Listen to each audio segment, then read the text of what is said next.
केहू भी पागल हो जाई।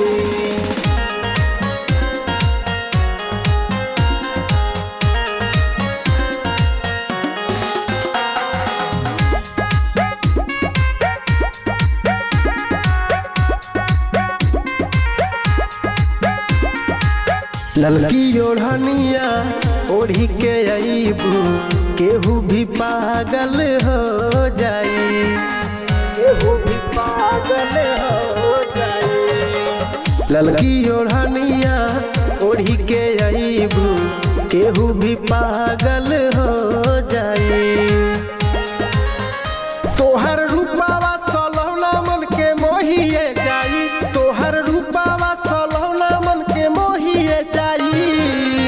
ललकी ओढ़निया ओढ़ी के अईबू केहू भी पागल हो जाई।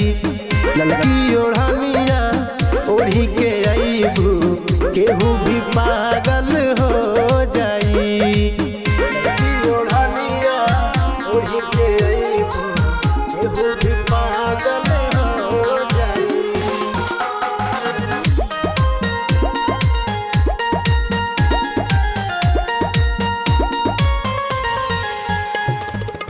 परियों से सुनर तोहरा रूप के बनवाले हमरे ला जान तो के धरती पर भेजवाले। परियों से सुनर तोहरा रूप के बनवाले हमरे ला जान तो के धरती पर भेजवाले।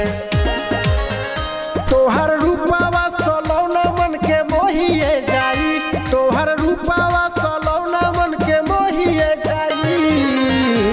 ललकी ओढ़निया ओढ़ी के अईबू केहू भी पागल हो जाई।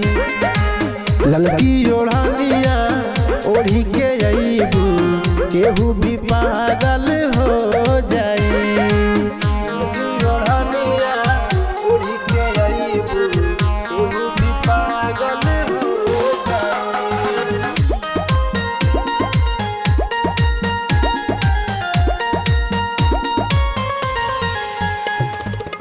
राइटर दिल खुश के कोई देहलू माना।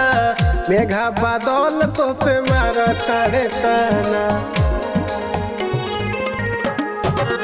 राइटर दिल खुश के कोई देहलू माना। मेघा बादल तो पे मारा तारे ताना। तोहर रूपावा सलौना मन के मोहिए जाई। तोहर रूपावा सलौना मन के मोहिए जाई। ललकी ओढ़निया ओढ़ी के अईबू केहू भी पागल हो जाई। ललकी ओढ़निया ओढ़ी के अईबू केहू भी पागल